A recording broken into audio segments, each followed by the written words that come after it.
This Realtor Talk was created with the intention of allowing not just real estate agents, not just realtors, but buyers and sellers alike the opportunity to get the inside scoop on what sort of conversations are had and how to familiarize oneself with the process in such a way where they can make the proper decisions. And as a real estate agent, you can take the appropriate approaches to ensure victory at the end of the phone call or at the end of the visit or at the end of your buyer presentation.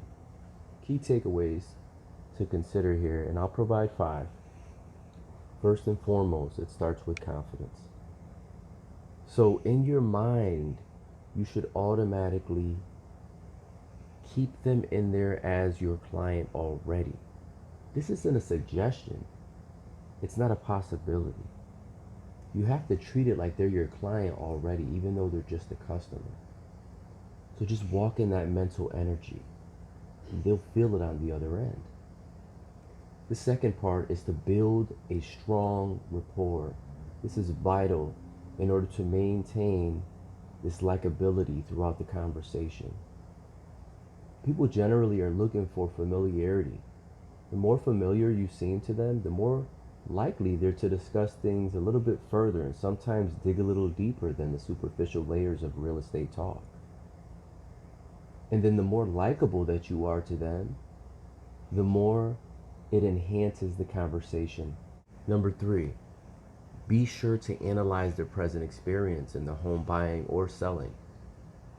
Explore their current outlook to determine where the value can be presented.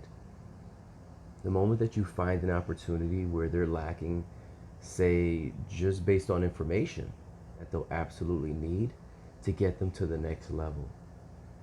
Don't consider them running away. Don't consider them sharing details with a friend, realtor, or what have you. It doesn't matter. Treat this individual like it's just you and them in the world and you already have an objective, as do they. They want to purchase a home. They want to sell their home. And you are there to facilitate them throughout the whole process, step by step. And that's how you earn your income, as I'm certain that they can appreciate, because they need you in the process. You're a professional.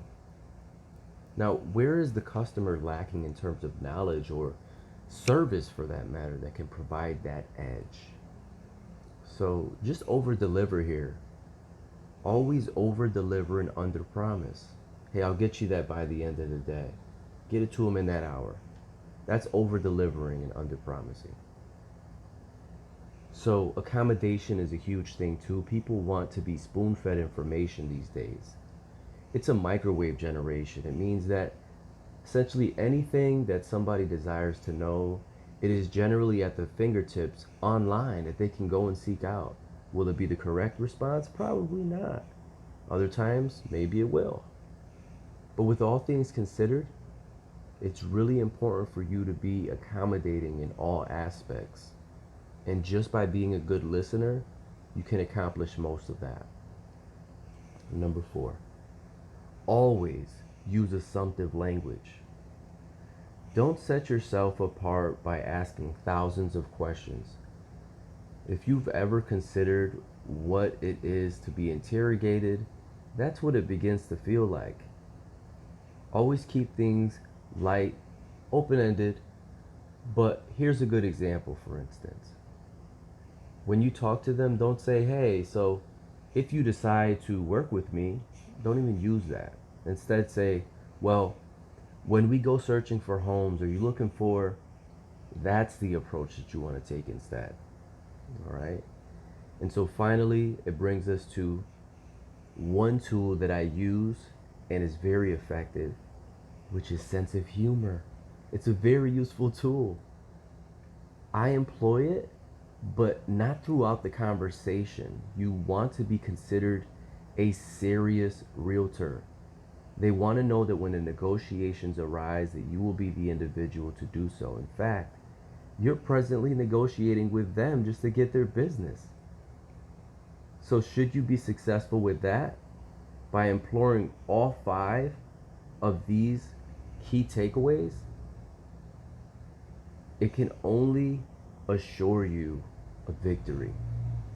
It has this tendency to cause the brain and the body to naturally be in a better spirit. So you'll always look at, they'll always look at you rather in a very positive light.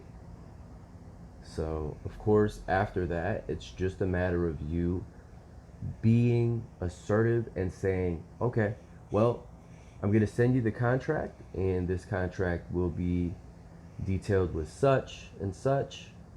It'll just require a quick signature at the bottom, and therefore I'll be able to show you homes and I'll be able to assist you throughout the process in finding the most amazing home for you and your family. And just keep it at that. Don't overcomplicate. Don't change the wheel.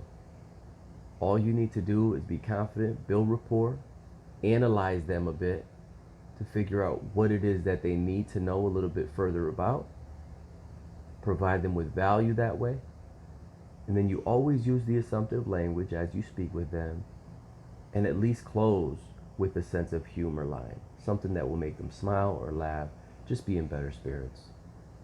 So this is the introductory video for Realtor Talk. I really hope that you enjoyed this opportunity to listen in and to take advantage of just one realtor's insight. Again, this has been Realtor Talk.